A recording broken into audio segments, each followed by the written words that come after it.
कराची के पीने का पानी, सिंध भर में जहाँ जहाँ पे पीने के पानी की फराहमी है उसको यकीन बनाए। हेल्थ के जो हमारे मेगा प्रोजेक्ट्स थे अल्हम्दुलिल्लाह, जिसको पूरे पाकिस्तान में पजीराई मिली, लेकिन सिंध के लोग, पूरे पाकिस्तान के लोग इलाज कराने यहाँ थे, लेकिन सिंध के लोग अल्हम्दुलिल्लाह ज़्यादा मुस्तफ़ीद हो रहे हैं। उसको नेटवर्क बढ़ाया जाएगा। ट्रांसपोर्ट टाइप के प्रोजेक्ट्स जो हैं वो शुरू होंगे। ट्रांसपोर्ट में भी मैं खुशखबरी दे दूँ, एक तो बसेस केयर टेकर गवर्नमेंट में आई अल्हम्दुलिल्लाह, ये भी हमने ही, पाकिस्तान पीपल्स पार्टी की हुकूमत सिंध ने वो बसेस मंगाई थी, जो अभी ग्रीन बसेस आपको शहर में नज़र आ रही हैं।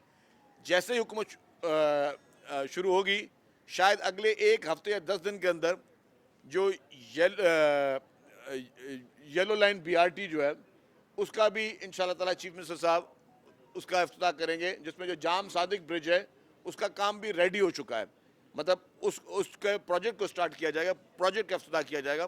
तो इस तरह जितने प्रोजेक्ट्स पेंडिंग हैं उनको, वो हमारी अवलिन तरजीह होगी, और लोगों को अच्छा लॉ एंड ऑर्डर मिले, लोगों को अच्छी सहूलियत मिले, वही गवर्नमेंट की प्रायोरिटी होगी।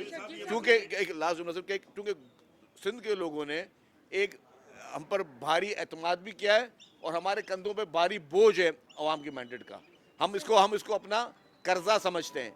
ये सिंध की अवाम ने पीपल्स पार्टी के ऊपर एतमाद करके सिंध के अवाम ने पीपल्स पार्टी को मजीद मकरूज किया है, और हम समझते हैं कि ये अब हमारा एक एक मेंबर का फ़र्ज़ है, एक एक हुकूमती रुकन का फ़र्ज़ है, पूरे ब्यूरोक्रेसी का फ़र्ज़ है कि वो अवाम की ज़्यादा से ज़्यादा खिदमत करें, पहले से भी ज़्यादा खिदमत करें, ताकि लोगों को जो है, जो लोगों की ख्वाहिशात हैं उस पर हम पूरा उतर सकें।